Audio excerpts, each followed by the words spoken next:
Hey, it's day 34, and about 7:30. Just getting up and out.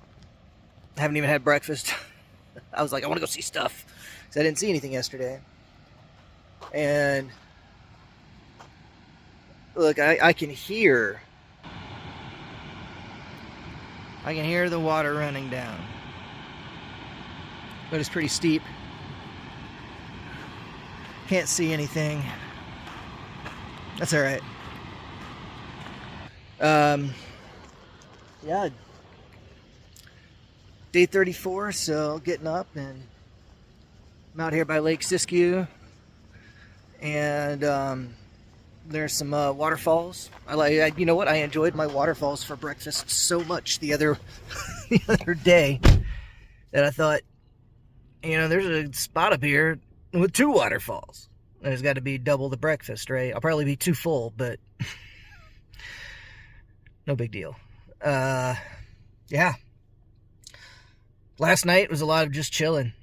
I mean, I was up until like midnight, but I was just like watching the Olympics and reading some Taoism stuff. That was it, man. I really didn't do much else. But today I'm doing this, and then the plan is to start making my way to where my sister lives in Oregon, and along the way is Crater Lake. So I'm going to go see some craterness and some wizardly islands and stuff. That's the plan. Let's put the plan into action.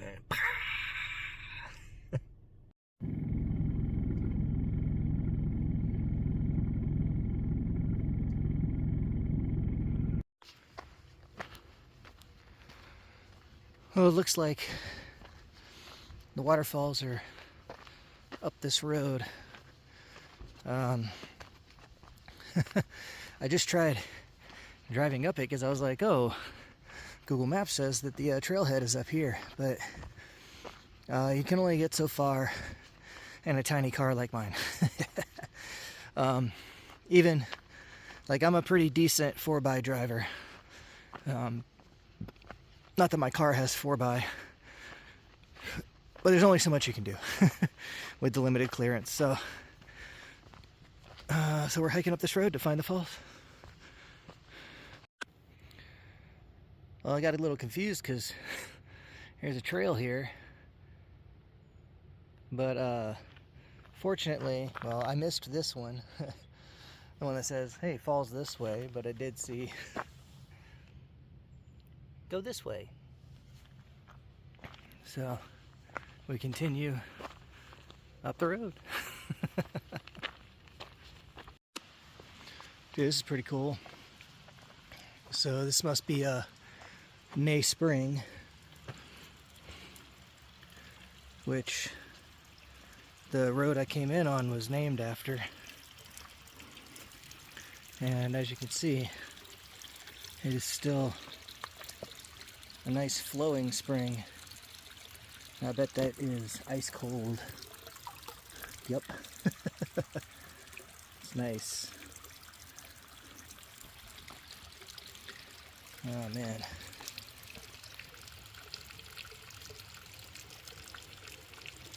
If I had brought my filter, I'd get some of that.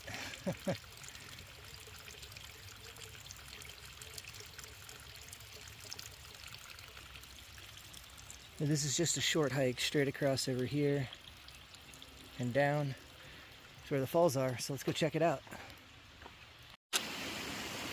Well, I was definitely wrong about that, but these are some pretty cascades.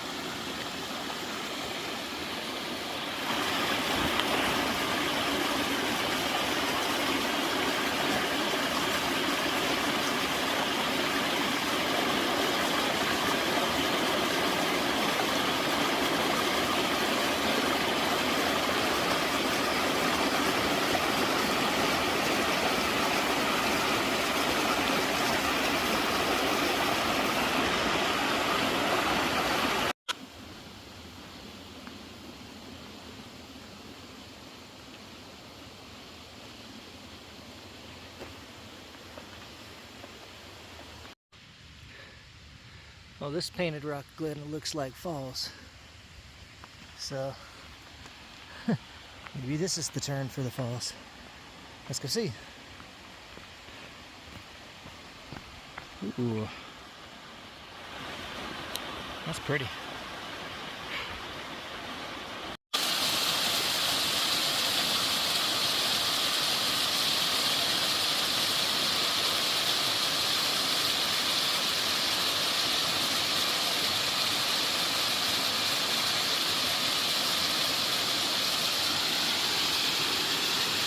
This is Fairy Falls.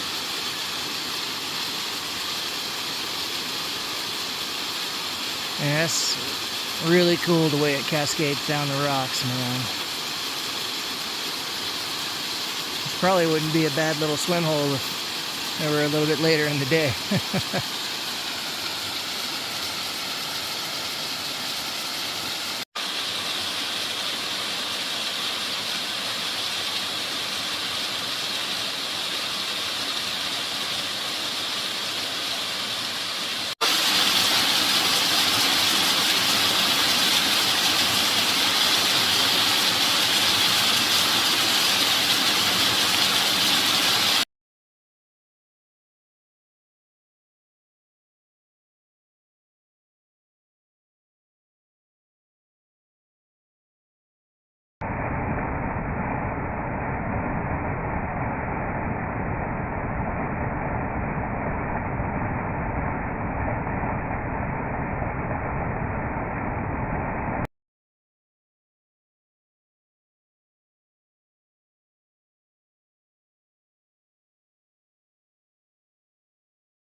So I want to tell you guys something that you know,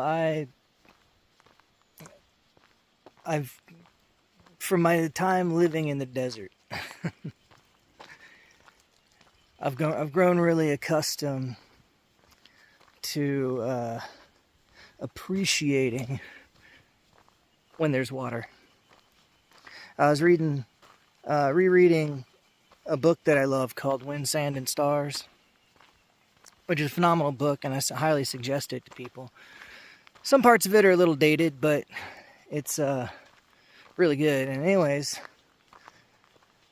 as one of the things that he was describing in his book, he carried the males by air across the Sahara, you know, in addition to many other places. But that was like his first post. He was from France, and he would fly back and forth across the Sahara. And obviously, you know, this is back in like the 20s, 30s era, the earliest parts. And he would regularly have to deal with like the violent tribes of the desert, and you know, negotiate with them and stuff like that. And one of the things that they did, and this was France trying to get them to, you know, capitulate and be like, yes, France is amazing.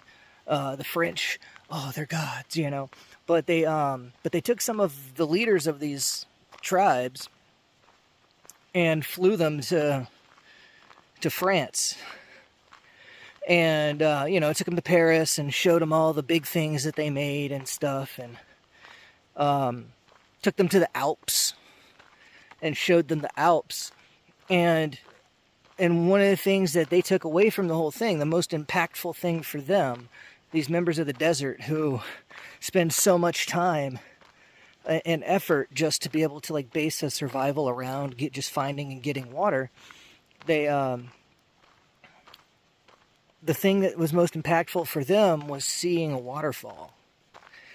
And as the story goes in the book, you know, these 3 or 4 guys that they brought down there were at this waterfall with their guide. And then he's like, yeah, and this is a beautiful waterfall and all of this. And they're like, okay, and let's go into, and they're like, no, we want to stay here for a minute. And so they waited.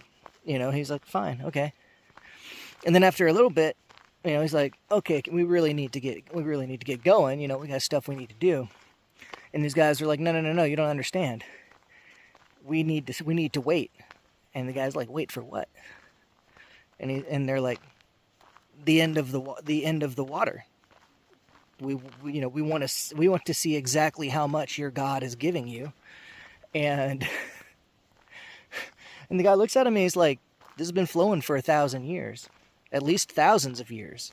It's like, it's not going to stop. It's not going anywhere. And they just couldn't fathom. And I grew up where there's water, a lot of water everywhere, infinite water. But my life has become different since I've lived in the desert. I mean, I've spent, at this point, upwards of like a decade and a half of my life living in the desert, where water is precious. It's a commodity. And I noticed myself out here just like how much I appreciate it. It's, like, not that I didn't appreciate seeing water before. I mean, as someone who grew up around water, and I think for anybody, really, because it's such a huge part of us, it speaks to our soul, right? It speaks to like the deepest parts of us. But I find that it speaks even deeper now than it ever did when I was growing up. And seeing just the water flowing just everywhere, really, it sets everything ablaze, and it really like fascinates me now a lot more. I find myself just in this kind of like spiritual vortex when I'm sitting there, just like watching it swirl and flow and crash across the rocks. It's pretty amazing. Anyways, that was a lot more than I meant to say, but man, waterfalls for breakfast. It was only one, but that one was obviously very nourishing. Yeah.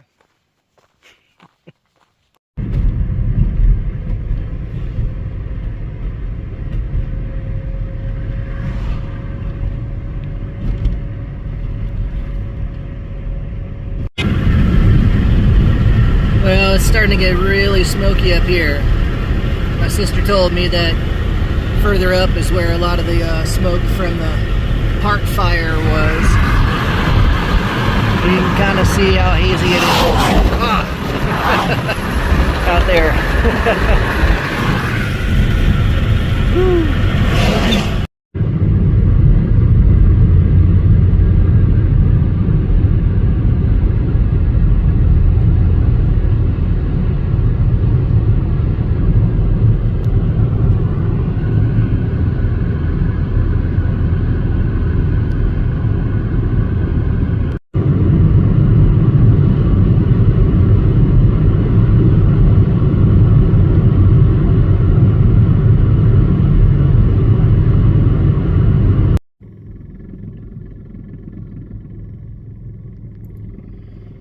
This is out along Klamath Lake. Can't really see too much out there. We are in the thick of it for sure. I even put my old rag top up because I'm allergic to smoke, so this be helpful. But yeah, it's been thick smoke for quite a while now.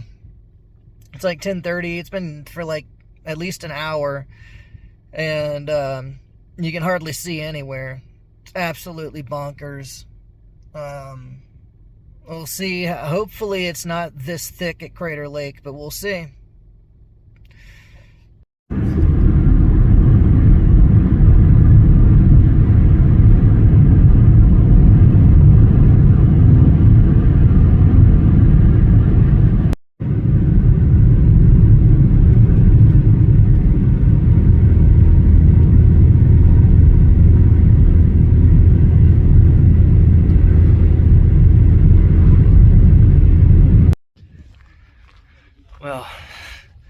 have now made it to Crater Lake. You can see there's some trolleys back here. I can give you a quick shot.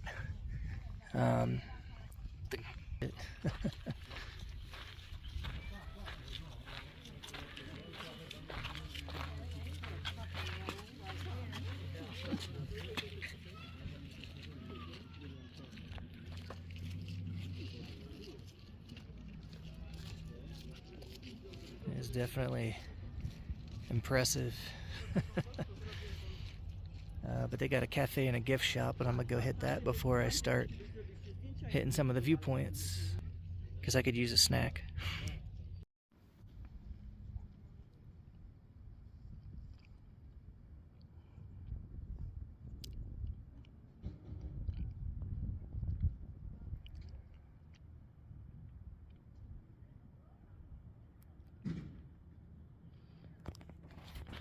I'm just chilling, enjoying the view. Got me a little bit of hummus. One of these Green Machine Duders. I'm feeling pretty relaxed. This is beautiful. This is way more impressive in person than in the photos. It's awesome.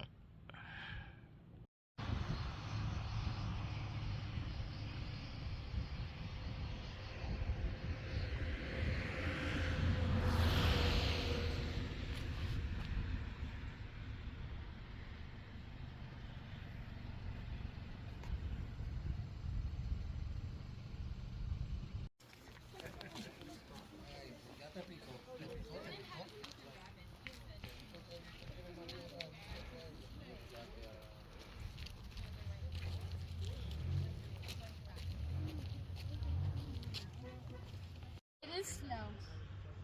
I think we go sledding down there in the sand. It'll probably make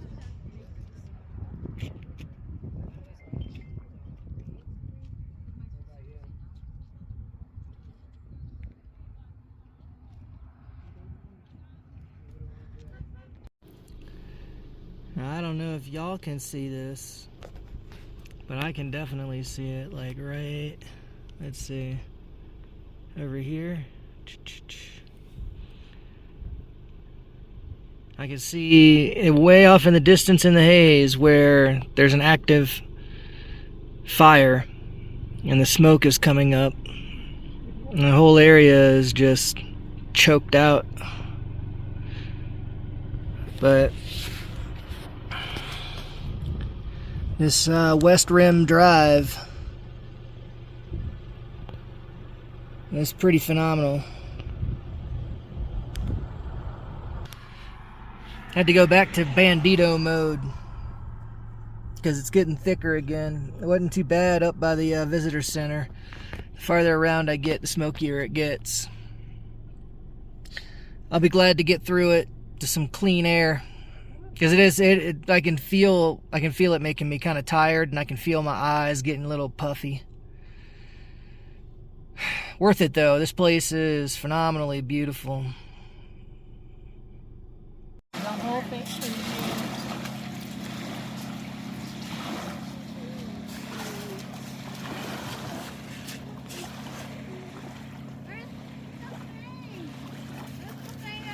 The ball?